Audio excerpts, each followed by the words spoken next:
Fazendeiro velho e viúvo, escuta de uma velha curandeira que ele vai morrer em breve. O que aconteceu depois mudou tudo.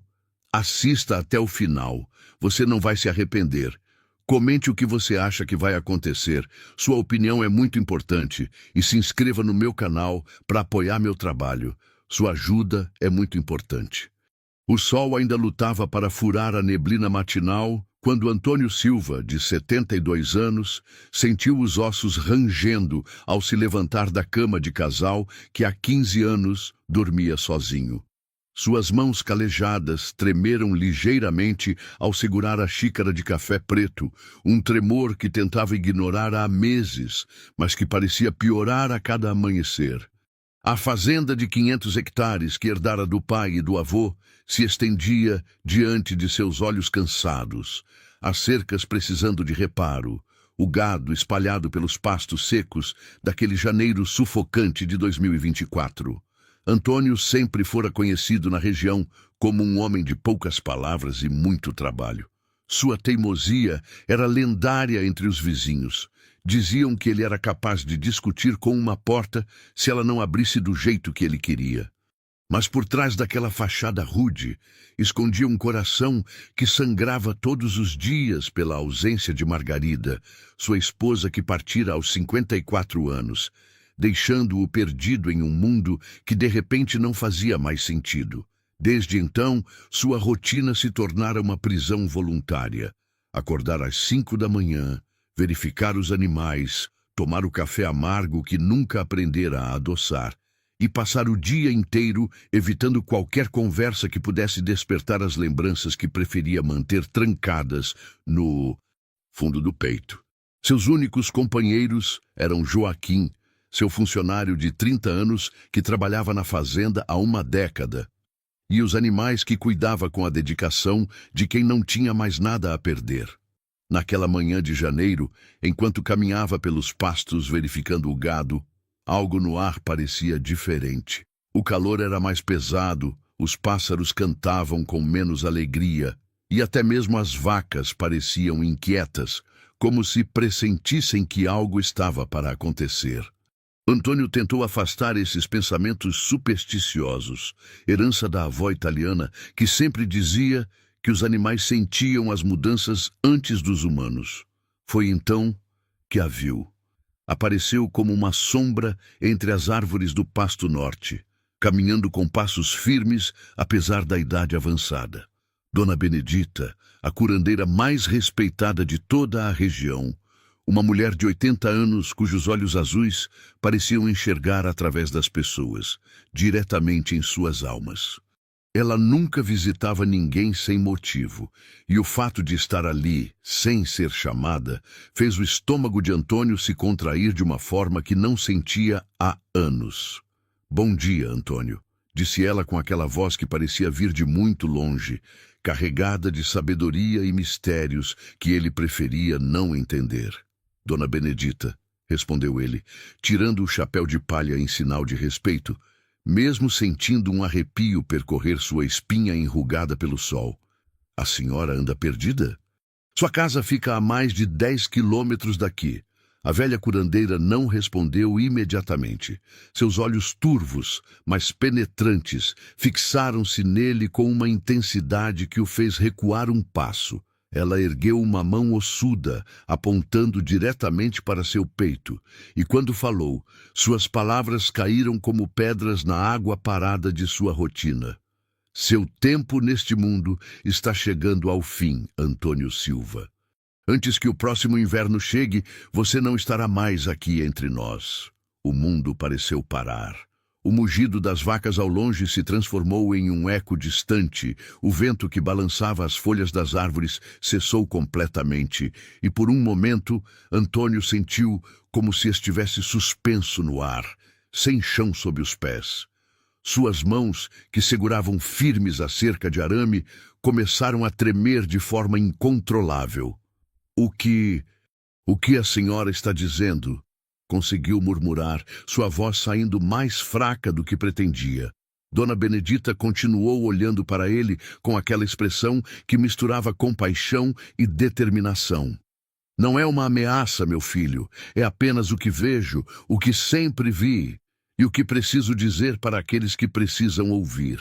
Antônio, que sempre se orgulhara de sua racionalidade, sentia agora cada fibra de superstição herdada da família italiana pulsar em suas veias. Lembrou-se da avó contando histórias sobre pessoas que receberam avisos similares, sobre como ignorar tais palavras poderia ser perigoso, sobre como o destino às vezes enviava mensageiros para aqueles que precisavam se preparar. Eu não acredito nessas coisas, disse ele, mas sua voz traía a convicção que tentava demonstrar. Não precisa acreditar, respondeu ela, já se virando para partir.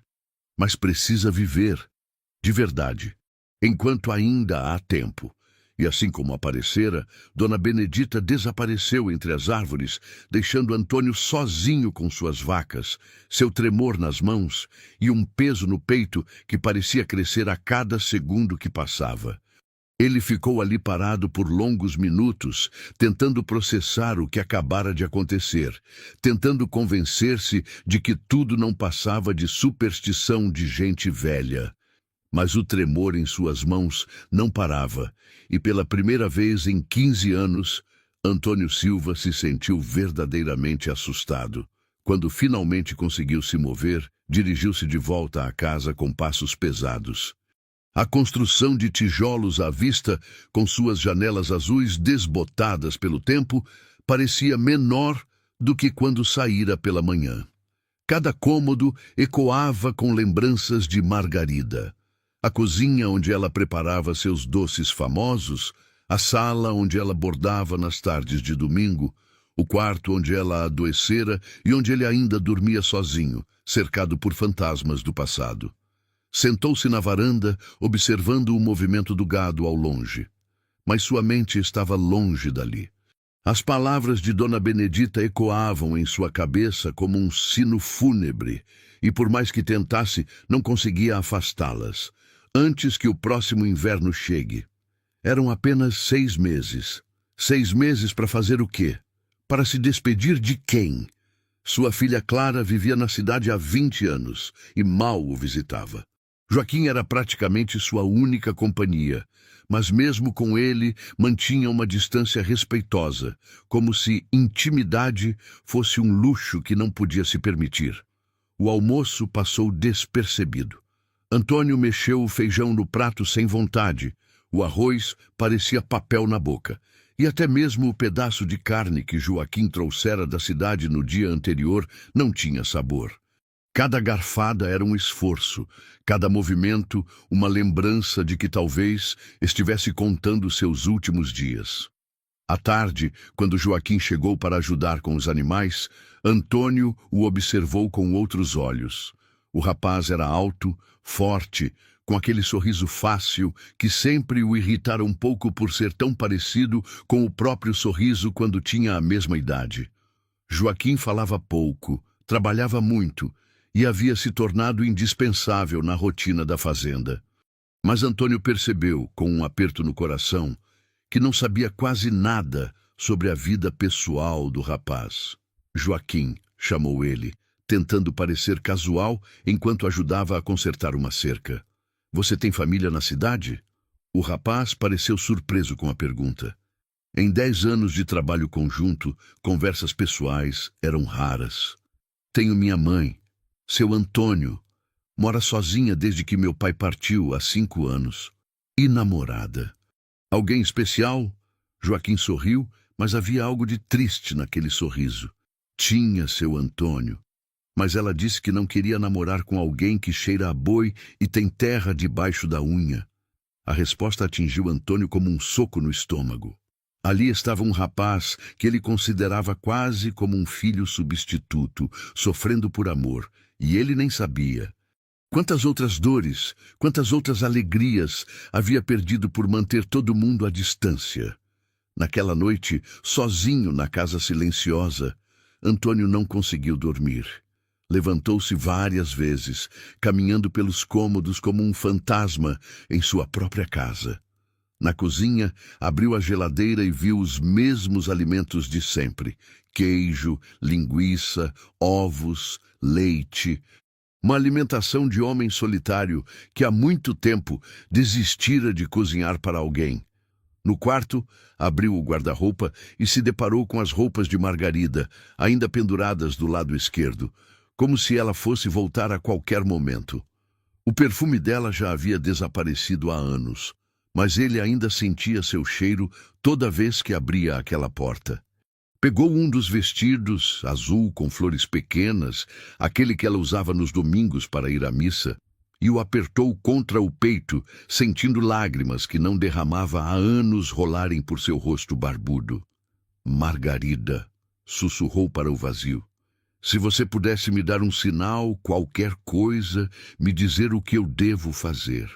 Mas o silêncio da casa era ensurdecedor, e Antônio percebeu que estava verdadeiramente sozinho neste mundo. Sozinho com suas vacas, sua teimosia, e agora com a profecia de uma curandeira que talvez soubesse mais sobre seu destino do que ele próprio. Quando finalmente conseguiu adormecer, já passava das 3 da manhã, e seus sonhos foram povoados por imagens confusas. Margarida acenando de longe, Dona Benedita caminhando entre névoas e ele próprio correndo atrás de algo que não conseguia alcançar, gritando por ajuda em um mundo que parecia surdo aos seus apelos. Acordou no dia seguinte com a sensação de que algo fundamental havia mudado em sua vida, mas ainda não sabia exatamente o quê. O que não imaginava era que em apenas 2 semanas, Joaquim chegaria com uma notícia que transformaria completamente sua rotina solitária, forçando-o a enfrentar a realidade de que talvez Dona Benedita estivesse certa sobre uma coisa. Ele precisava aprender a viver de verdade antes que fosse tarde demais. 2 semanas se passaram como um borrão de dias idênticos para Antônio Silva. 2 semanas em que cada manhã começava com o mesmo tremor nas mãos, cada tarde terminava com o mesmo vazio no peito, e cada noite era povoada pelos mesmos pesadelos, onde Dona Benedita aparecia apontando o dedo ossudo em sua direção. Ele tentava manter a rotina, fingir que nada havia mudado, mas até mesmo as vacas pareciam sentir sua inquietação crescente. Naquela manhã de fevereiro, o calor estava ainda mais sufocante que o normal. O termômetro na varanda marcava 38 graus às 8 da manhã, e as nuvens no horizonte prometiam chuva que nunca chegava. Antônio estava consertando a cerca do pasto sul quando viu Joaquim se aproximando com passos lentos, algo incomum para um rapaz que sempre andava com pressa e determinação. Seu Antônio, disse Joaquim, parando a alguns metros de distância, as mãos nervosas brincando com o chapéu. Preciso conversar com o senhor sobre uma coisa importante. O coração de Antônio disparou. Havia algo no tom de voz do rapaz, uma tristeza que ele reconhecia porque a carregava dentro de si há anos. Pode falar, meu filho. O que está acontecendo? Joaquim respirou fundo, como quem se prepara para mergulhar em águas profundas. É sobre minha mãe, seu Antônio. Ela está muito doente. O médico disse que é grave, que ela precisa de cuidados especiais, e eu sou tudo que ela tem no mundo. As palavras atingiram Antônio como facadas no peito. Ele se segurou na cerca para não cambalear, sentindo o mundo girando ao seu redor. Doente como, Joaquim? O que ela tem? Os médicos ainda estão investigando, mas parece que é algo no pulmão. Ela está tossindo sangue, perdendo peso, e eu não posso ficar aqui sabendo que ela está sofrendo sozinha na cidade. A voz de Joaquim tremeu, e Antônio viu lágrimas nos olhos do rapaz, que sempre considerara forte demais para chorar. E o que isso quer dizer para nós aqui? Perguntou Antônio, embora já soubesse a resposta, sentindo-a como um punhal sendo cravado lentamente em suas costas. Preciso ir embora, seu Antônio. Preciso cuidar dela. Não sei por quanto tempo, mas ela é minha mãe, entende? É a única família que me resta. Joaquim baixou os olhos, incapaz de encarar o rosto do patrão, que se tornara uma figura paterna para ele. O silêncio que se seguiu parecia ecoar pelos pastos vazios. Antônio sentiu como se o chão estivesse se abrindo sob seus pés, como se o mundo inteiro estivesse desmoronando ao seu redor. Joaquim não era apenas seu funcionário, era sua única companhia real. A única pessoa que compartilhava suas manhãs, suas preocupações com os animais, suas pequenas vitórias diárias. Quando você precisa partir? Conseguiu perguntar, sua voz saindo mais rouca do que pretendia. Na semana que vem, seu Antônio, já aluguei uma casa pequena perto do hospital para ela ficar mais próxima dos médicos. Eu sinto muito. O senhor foi como um pai para mim todos esses anos, e partir assim é a coisa mais difícil que já fiz na vida. Antônio fechou os olhos, tentando absorver o impacto da notícia. Era como se Dona Benedita estivesse rindo dele em algum lugar distante. Primeiro a profecia, agora isso. O universo parecia determinado a isolá-lo completamente antes de levá-lo embora. Você está fazendo a coisa certa, meu filho, disse finalmente, forçando um sorriso que não sentia. Sua mãe precisa de você. Uma mãe sempre vem primeiro. Joaquim ergueu os olhos, surpreso com a compreensão do patrão. O senhor não está bravo comigo? Bravo? Como eu poderia ficar bravo com você por cuidar de quem você ama? Eu só... Antônio engoliu em seco, lutando contra as lágrimas que ameaçavam escapar. Eu só vou sentir sua falta, meu rapaz. Muita falta. Naquela semana, Antônio observou Joaquim preparar sua partida com o coração cada vez mais pesado. O rapaz organizou suas poucas roupas numa mala velha. Explicou detalhadamente onde ficavam as medicações dos animais, mostrou os horários de alimentação que Antônio já conhecia de cor, mas fingia não saber para prolongar aqueles últimos momentos juntos. No último dia, Joaquim se aproximou dele na varanda, carregando a mala e os olhos vermelhos de choro contido. Seu Antônio, eu queria que o senhor soubesse uma coisa importante. O que é, meu filho? Esses 10 anos trabalhando aqui foram os melhores da minha vida. O senhor me ensinou a ser homem, me ensinou a amar a terra, me deu uma família quando eu não tinha ninguém. Eu nunca vou esquecer isso. Antônio sentiu o peito explodir de emoção.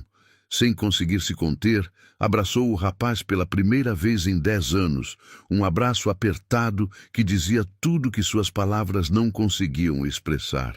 Você sempre terá um lugar aqui, Joaquim, sempre. Não importa o que aconteça, essa também é sua casa.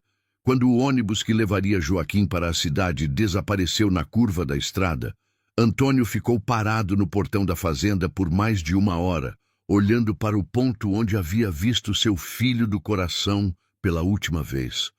O silêncio ao seu redor era ensurdecedor. Não havia mais a voz alegre chamando as vacas, não havia mais o assobio desafinado que ecoava pelos pastos, não havia mais ninguém para dividir o peso do trabalho e da solidão. Naquela noite, a casa pareceu ainda maior e mais vazia. Antônio preparou seu jantar para uma pessoa só. Um ovo frito, um pedaço de pão, um copo de leite morno, e comeu em silêncio, o som do garfo no prato ecoando pelos cômodos vazios como um lamento. Tentou ligar a televisão, mas as vozes dos apresentadores só aumentavam sua sensação de isolamento. Passou a primeira semana sozinho, tropeçando na rotina. Levantava antes das 5, como sempre, mas demorava muito mais para fazer o que antes fazia com Joaquim em metade do tempo. As vacas pareciam sentir a ausência do rapaz. Mugiam mais, se espalhavam pelos pastos de forma desorganizada, e até mesmo a produção de leite diminuiu visivelmente. Foi durante a segunda semana que as coisas começaram a complicar de verdade. Uma das vacas mais velhas, a mocinha, que sempre fora sua preferida, começou a apresentar sintomas estranhos. Estava apática, não comia direito, e sua respiração parecia ofegante. Antônio sabia que precisava de um veterinário, mas o doutor Geraldo, que cuidava dos animais da região há 20 anos, havia se aposentado no mês anterior.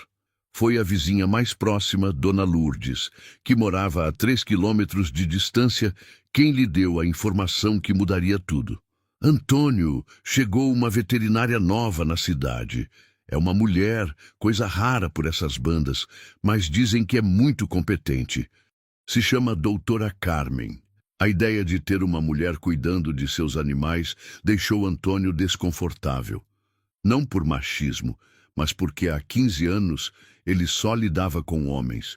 Joaquim, o doutor Geraldo, os vizinhos, os fornecedores. A presença feminina despertaria lembranças que preferia manter enterradas, mas mocinha precisava de cuidados e ele não tinha escolha.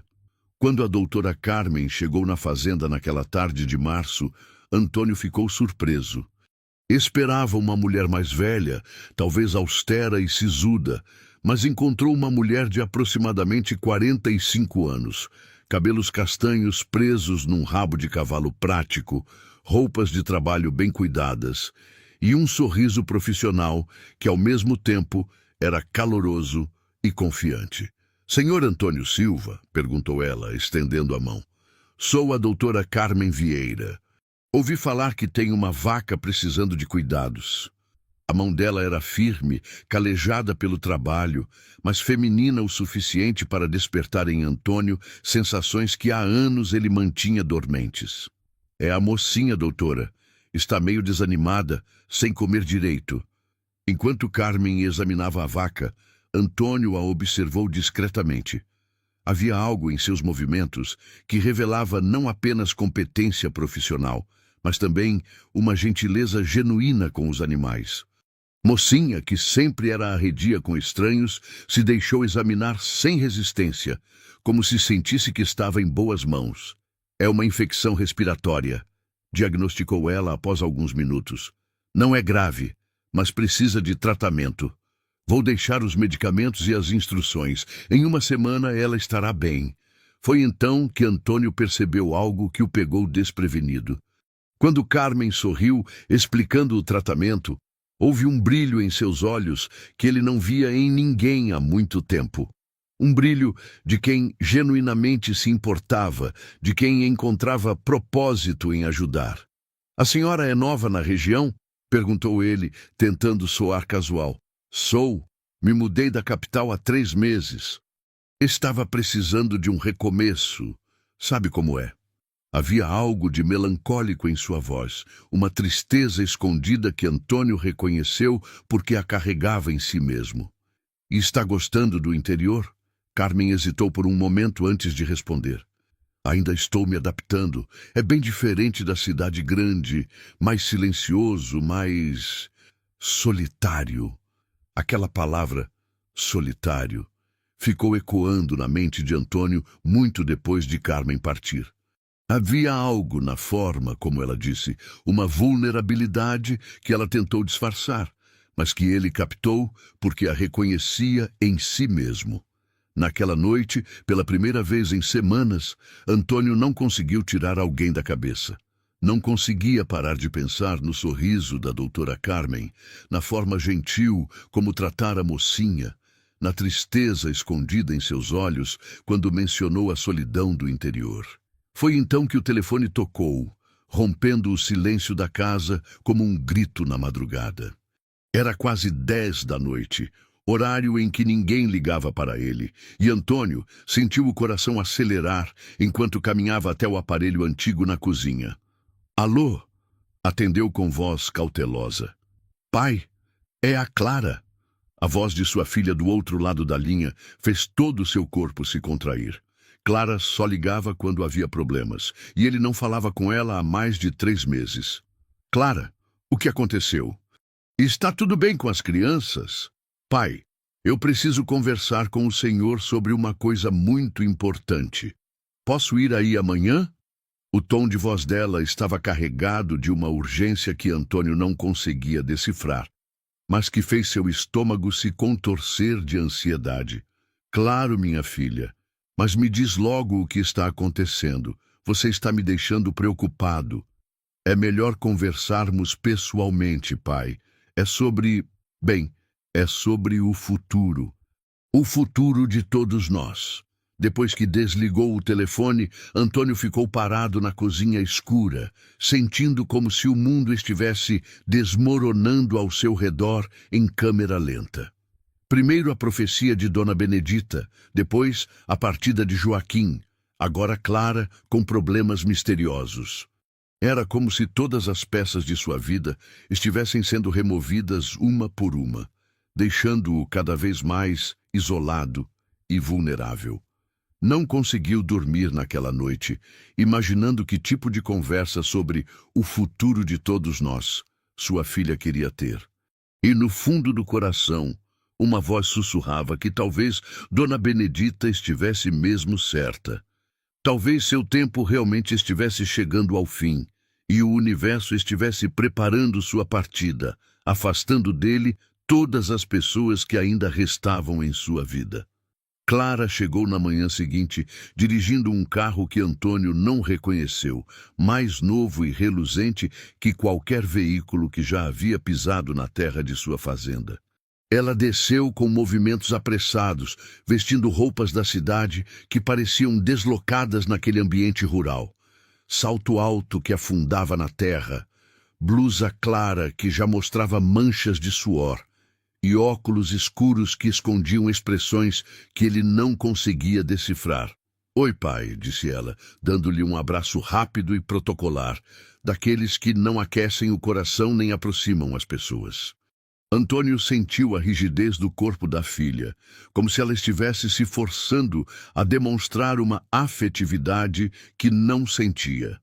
"Clara, minha filha", respondeu ele, tentando disfarçar a ansiedade que crescia em seu peito desde a ligação da noite anterior. "Como estão os meninos? Faz tempo que não vejo meus netos." "Estão bem, pai." "Crescendo rápido demais." Ela olhou ao redor, observando os pastos, as cercas que precisavam de reparo, a casa que parecia menor e mais desgastada do que se lembrava. "Nossa, como este lugar mudou. Parece tão... abandonado." A palavra "abandonado" atingiu Antônio como um tapa no rosto. Ele olhou para sua propriedade através dos olhos da filha e pela primeira vez em anos viu o que ela via. Tintas descascadas, madeiras que precisavam de tratamento, uma solidão que se espalhava por cada canto como uma doença silenciosa. "Está difícil cuidar de tudo sozinho", admitiu ele, sentindo-se subitamente envergonhado de sua própria vida. "Joaquim foi embora semana passada. A mãe dele está doente." Clara não pareceu surpresa nem comovida com a notícia. "Era isso que eu queria conversar com o senhor, pai. Sobre o fato de o senhor estar sozinho aqui, numa propriedade tão grande, na sua idade." Eles se sentaram na varanda, Clara escolhendo a cadeira mais afastada, como se quisesse manter distância física e emocional. Antônio serviu café em xícaras desiguais. As bonitas haviam quebrado ao longo dos anos, restando apenas as mais simples, que Margarida usava no dia a dia. "Pai", começou Clara, sua voz assumindo um tom que ele reconheceu das poucas vezes em que ela visitava. Um tom condescendente, como se falasse com uma criança. "Eu tenho uma proposta para fazer ao senhor." "Que tipo de proposta?" Clara respirou fundo, tirando os óculos escuros e revelando olhos que evitavam o contato direto com os dele. "O senhor já pensou em vender parte da fazenda?" "Não toda, claro, mas talvez uma parte que não usa tanto, que fica meio abandonada mesmo." O café pareceu virar gelo na boca de Antônio. "Vender? Vender parte da minha terra? Clara, essa terra está na nossa família há 3 gerações. Seu avô construiu tudo isso com as próprias mãos. Seu bisavô derrubou o primeiro pé de mato. Pai, por favor, escute primeiro."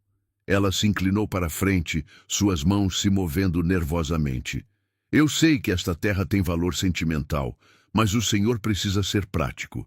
Está sozinho com 72 anos, cuidando de 500 hectares. Isso não é vida para ninguém. E o que você propõe que eu faça? que eu abandone tudo e vá morar num asilo na cidade? Não um asilo, pai, mas talvez um lugar menor, mais adequado para a sua idade. Com o dinheiro da venda de parte da fazenda, o senhor poderia comprar uma casa na cidade, ficar perto de médicos, de pessoas. Antônio sentiu o mundo girando ao seu redor. Que parte da fazenda você está falando em vender, Clara? Ela hesitou, sabendo que estava pisando em terreno perigoso. Bem, eu conversei com um corretor na cidade e ele disse que a parte norte da propriedade, aquela que faz divisa com a estrada principal, tem muito potencial para desenvolvimento urbano. São quase 200 hectares que renderiam uma boa quantia. 200 hectares? A voz de Antônio saiu como um rugido de animal ferido. Clara, você está falando da pastagem principal do gado, do córrego que abastece toda a propriedade, da área onde seu avô plantou as primeiras árvores frutíferas. Pai, seja racional. O senhor usa mesmo toda essa terra? Consegue cuidar de tudo sozinho? E se acontecer alguma coisa com o senhor aqui no meio do nada? Foi então que Antônio percebeu algo que o fez sentir náusea. Clara, me diz uma coisa. Por que exatamente você quer que eu venda esta terra? Ela baixou os olhos, suas mãos tremendo ligeiramente. Porque eu me preocupo com o senhor, pai. Porque quero que tenha uma vida melhor. Não minta para mim, Clara. Eu sou seu pai. Sei quando você está mentindo desde que tinha 5 anos. Sua voz estava carregada de uma dor que transcendia a raiva. Por que você realmente quer que eu venda minha terra? O silêncio que se seguiu foi carregado de tensão. Clara olhava para as próprias mãos, lutando contra lágrimas que insistiam em aparecer. Quando finalmente falou, sua voz saiu quebrada, vulnerável. Porque eu estou desesperada, pai. Porque o Maurício, meu ex-marido, deixou dívidas enormes no meu nome. Porque posso perder minha casa, a escola dos meninos, tudo que construí na cidade. As lágrimas agora corriam livremente por seu rosto. Porque preciso de ajuda e não tenho mais ninguém no mundo além do Senhor. A confissão atingiu Antônio como um furacão. Sua filha, que sempre parecera tão independente, tão bem-sucedida em sua vida urbana, estava ali implorando sua ajuda da única forma que conhecia, pedindo que ele sacrificasse seu mundo para salvar o dela. Por que você não me contou isso antes, Clara? Por que veio aqui com essa história de se preocupar comigo quando na verdade precisa de dinheiro? Porque tenho orgulho, pai. Porque passei 20 anos provando que podia viver sozinha, que não precisava desta fazenda, desta vida que sempre odiei. Ela soluçava agora, anos de ressentimento e desespero jorrado de uma vez. Mas agora estou encurralada. E esta terra é a única coisa de valor que nossa família tem. Antônio sentiu como se tivesse recebido uma facada no coração. Sua filha odiava a fazenda, odiava a vida que ele amava. Via tudo aquilo apenas como um bem a ser vendido quando a necessidade apertasse. Você odeia este lugar assim tanto? Não odeio, pai. Mas esta vida nunca foi para mim. Esta solidão, este isolamento, esta rotina sem perspectivas. Quando minha mãe morreu, eu jurei que nunca voltaria a viver assim. E eu? O que acontece comigo se eu vender a terra e for morar na cidade? Você realmente acredita que eu vou conseguir viver longe daqui? Clara limpou o rosto com as costas da mão, tentando recuperar a compostura. Pai, o senhor se adapta. As pessoas se adaptam. E pelo menos não estará sozinho neste fim de mundo. Fim de mundo? Antônio se levantou bruscamente, a cadeira raspando no chão de madeira. Clara, este fim de mundo é minha vida. Estas vacas me conhecem há anos. Esta terra me alimentou e alimentou nossa família por gerações. Você está me pedindo para cortar minha própria alma fora e entregar para você vender. Pai, por favor, não dramatize. Dramatizar? Ele apontou para os pastos, para os animais, para a casa onde nascera. Clara, Você sabe que uma curandeira veio aqui semana passada me dizer que meu tempo está acabando, que eu não vou passar deste ano, e agora você vem aqui me pedir para eu mesmo destruir tudo que me mantém vivo. Clara ficou pálida. Que curandeira! Pai, o senhor não acredita nessas bobagens, Dona Benedita. E não sei se acredito ou não, mas sei que desde que ela falou isso, tudo na minha vida está desmoronando.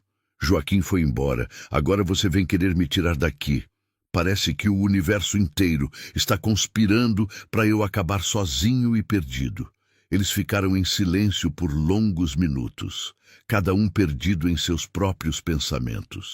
O vento balançava as folhas das árvores que o avô de Antônio havia plantado, e o som do gado ao longe parecia uma trilha sonora melancólica para aquela conversa dolorosa.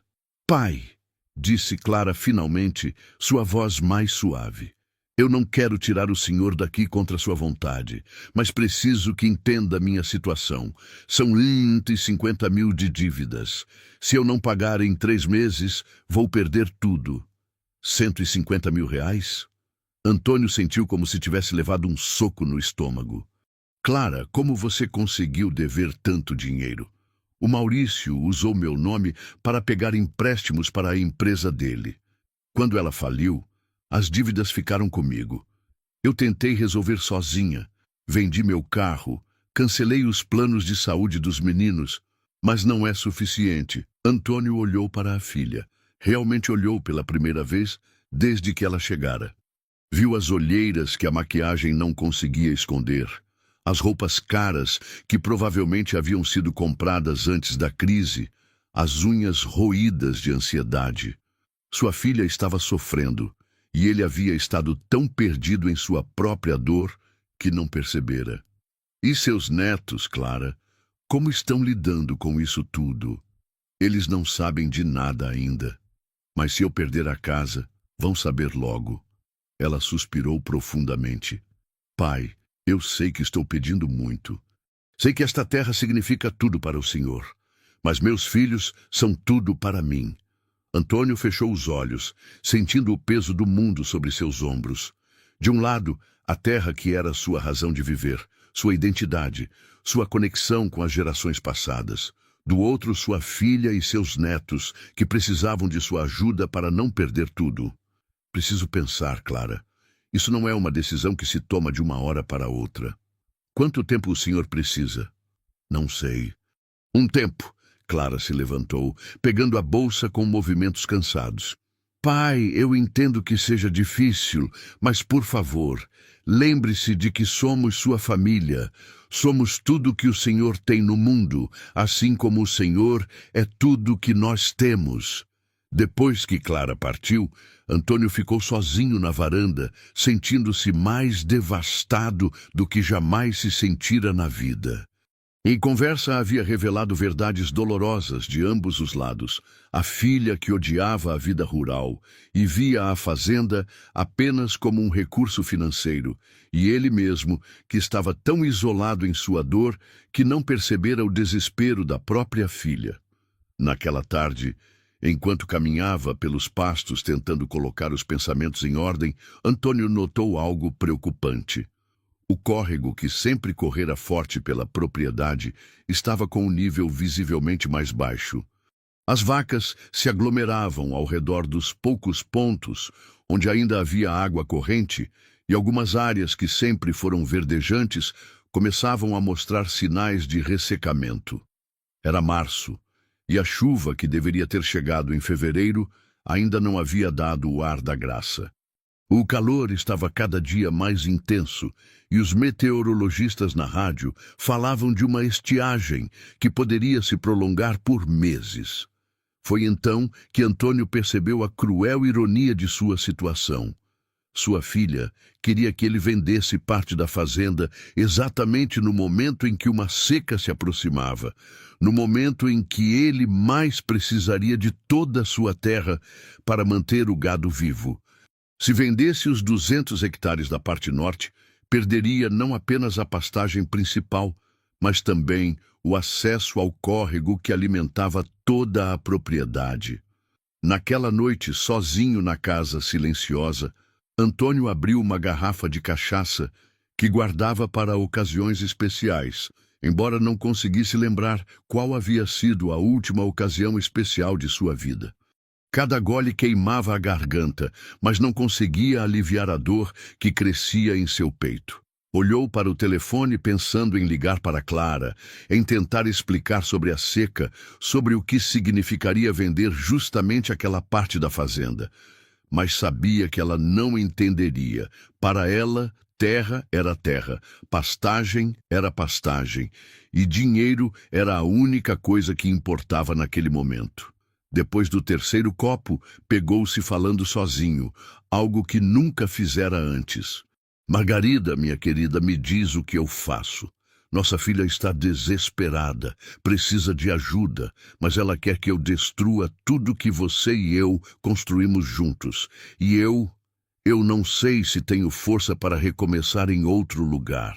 O silêncio da casa foi sua única resposta, e Antônio percebeu que pela primeira vez em sua vida se sentia verdadeiramente velho.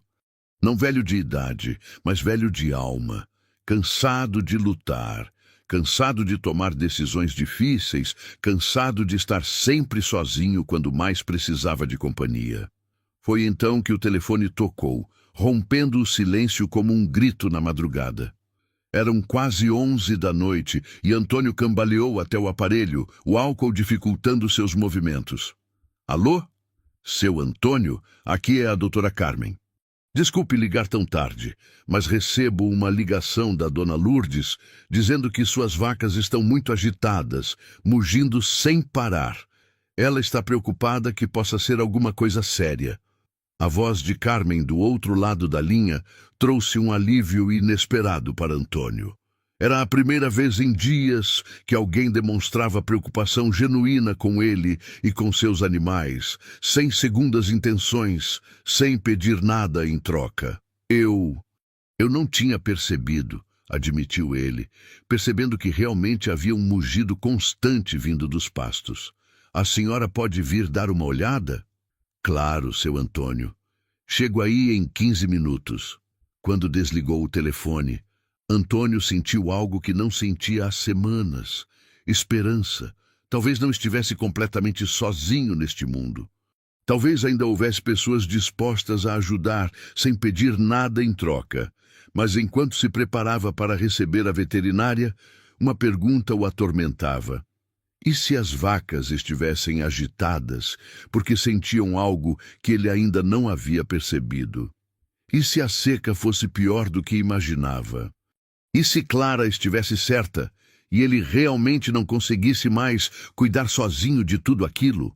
O som das vacas lá fora parecia cada vez mais desesperado, como um prenúncio de que tempos ainda mais difíceis estavam por vir. Carmen chegou em 15 minutos. Como prometido, dirigindo uma caminhonete branca carregada de equipamentos veterinários. Antônio, ainda tonto pelos efeitos da cachaça, a recebeu na varanda tentando disfarçar seu estado, mas ela percebeu imediatamente que algo estava errado. Não apenas com as vacas, mas com ele também. Seu Antônio, o senhor está bem? Perguntou ela, descendo da caminhonete com sua maleta na mão e uma expressão de genuína preocupação no rosto. Estou, doutora, só foi um dia difícil, respondeu ele, evitando seu olhar penetrante. Enquanto caminhavam em direção aos pastos, o mugido das vacas se intensificou. Eram sons de angústia que Antônio reconhecia. Seus animais estavam desesperados por água. O córrego que durante décadas fornecera água abundante para toda a fazenda estava praticamente seco, restando apenas alguns poços lamacentos onde o gado se aglomerava numa disputa desesperada. Meu Deus, murmurou Carmen, observando a cena. Seu Antônio, quando foi a última vez que choveu aqui? Faz mais de 2 meses, e o córrego nunca ficou assim, nem durante a grande seca de 2001. Antônio sentiu um aperto no peito ao admitir a gravidade da situação. Não sei o que vou fazer se não chover logo. Vai morrer gado. Carmen analisou a situação com olhos profissionais, mas havia algo mais em sua expressão. Uma compreensão que transcendia a relação veterinário-cliente. Seu Antônio, o senhor já pensou em cavar um poço artesiano? Com uma propriedade deste tamanho, deve ter lençol freático. Já pensei, mas nunca soube onde cavar. Meu avô sempre dizia que tinha um lugar na fazenda onde a água brotava naturalmente, mas ele morreu sem me mostrar onde ficava. Seu avô mencionou alguma referência? Alguma marca na paisagem? Antônio forçou a memória, tentando lembrar das histórias que ouvia quando criança. Ele falava de 3 árvores antigas formando um triângulo, perto de uma elevação do terreno, mas eu sempre evitei aquela área. Por quê? Superstição boba. Minha avó dizia que era lugar assombrado, que pessoas da família haviam morrido lá. Bobagem de gente antiga, mas... Ele deu de ombros, envergonhado da própria credulidade. Seu Antônio, com licença, mas agora não é hora para superstições. Seus animais precisam de água, e se seu avô estava certo sobre a nascente, pode ser a salvação de todos eles. Naquela madrugada, com a ajuda de Carmen e uma lanterna, Antônio caminhou pela primeira vez em décadas até a área que sempre evitara. Lá estavam as 3 árvores centenárias que seu avô mencionava, um jatobá, uma peroba e um ipê amarelo, formando um triângulo perfeito numa elevação suave do terreno. Aqui, disse Carmen, apontando para o centro do triângulo. Se eu fosse apostar, diria que é aqui.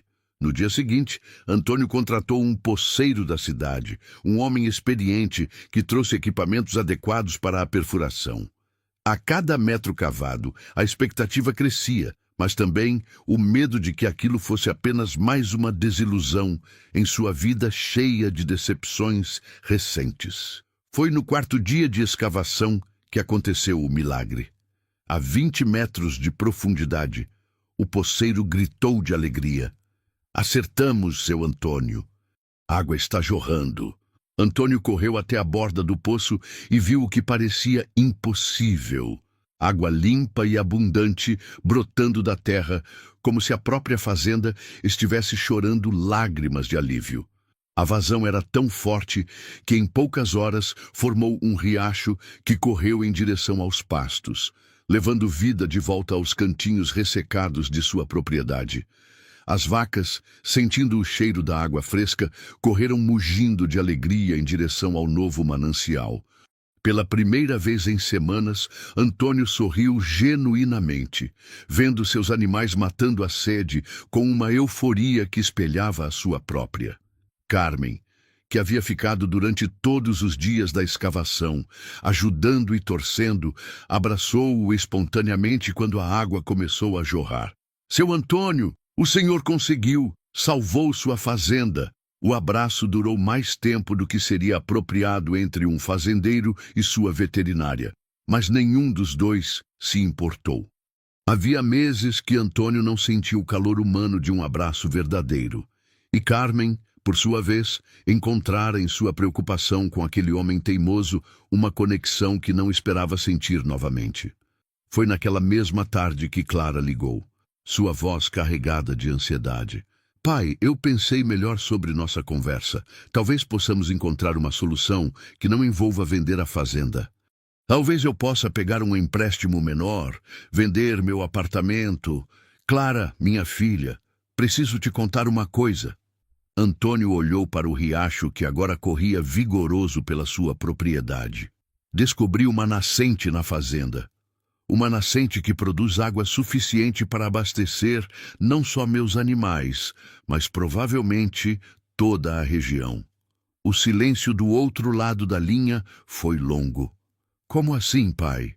Bem, filha, parece que nossa terra vale muito mais do que imaginávamos.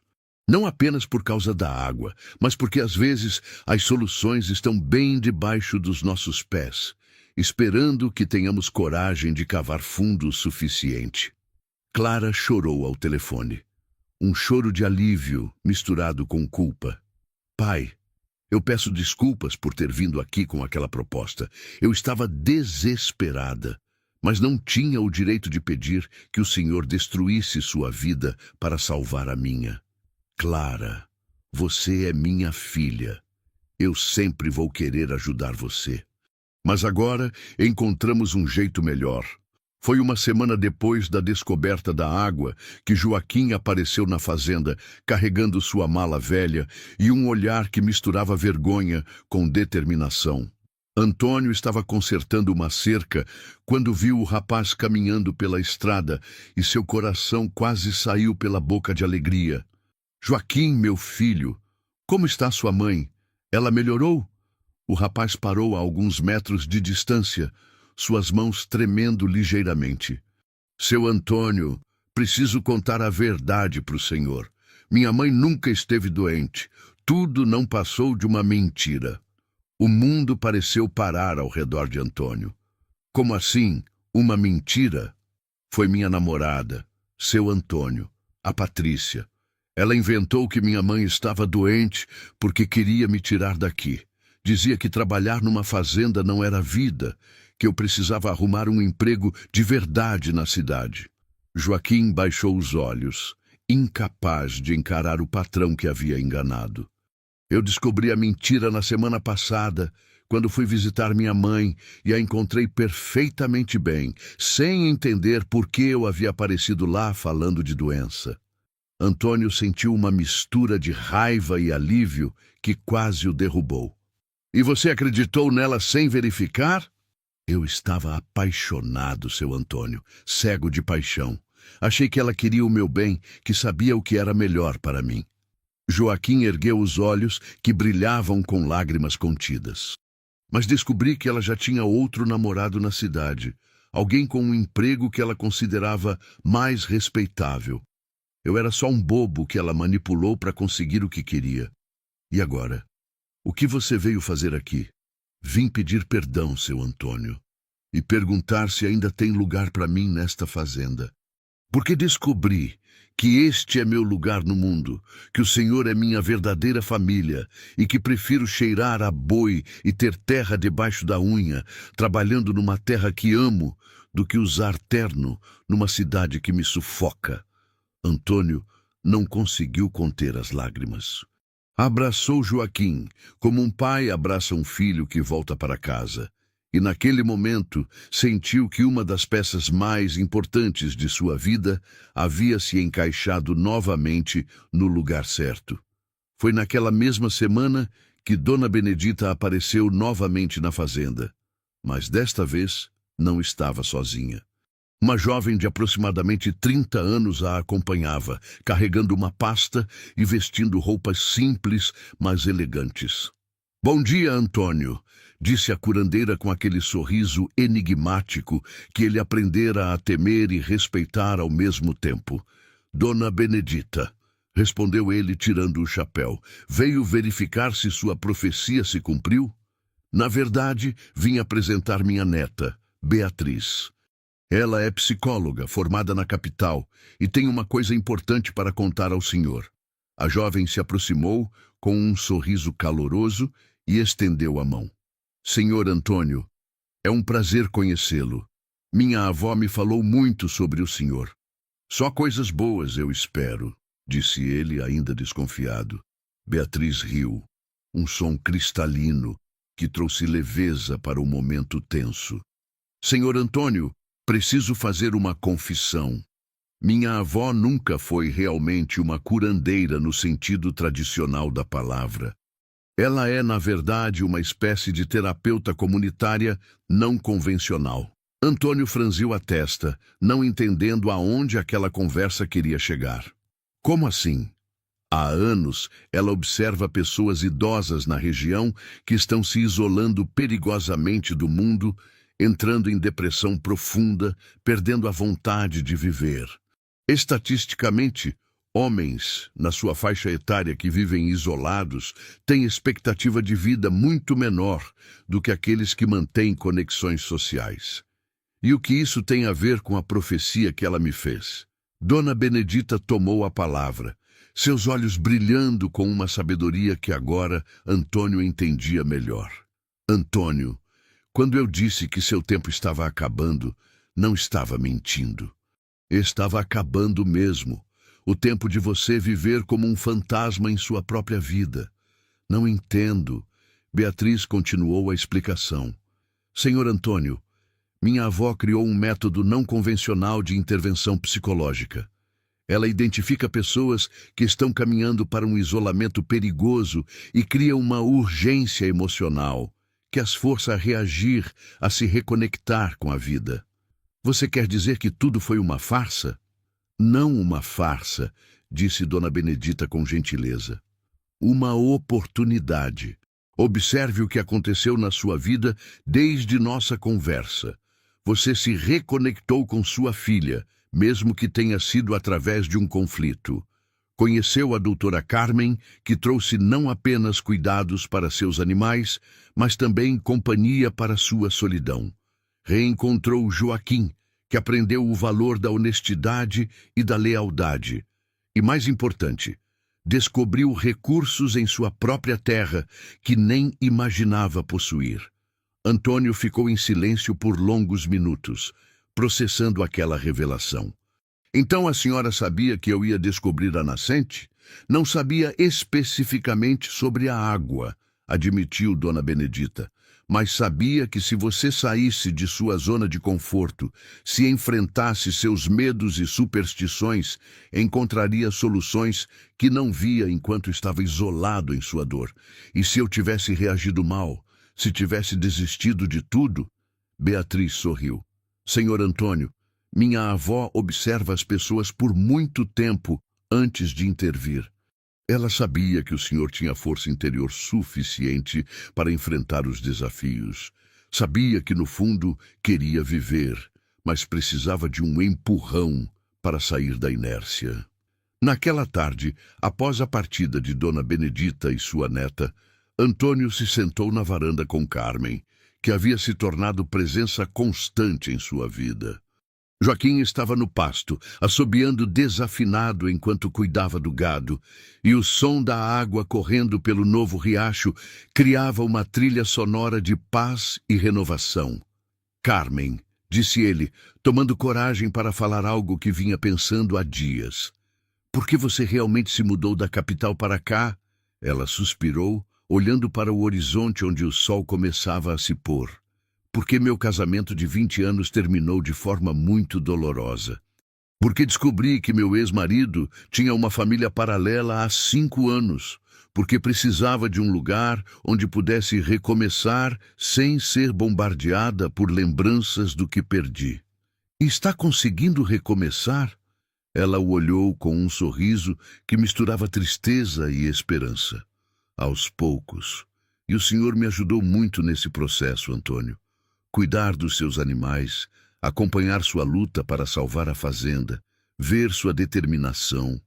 Isso me lembrou que vale a pena lutar pelo que a gente ama. Eu também aprendi muito com você, doutora. Aprendi que não preciso carregar todos os pesos sozinho, que aceitar ajuda não é sinal de fraqueza.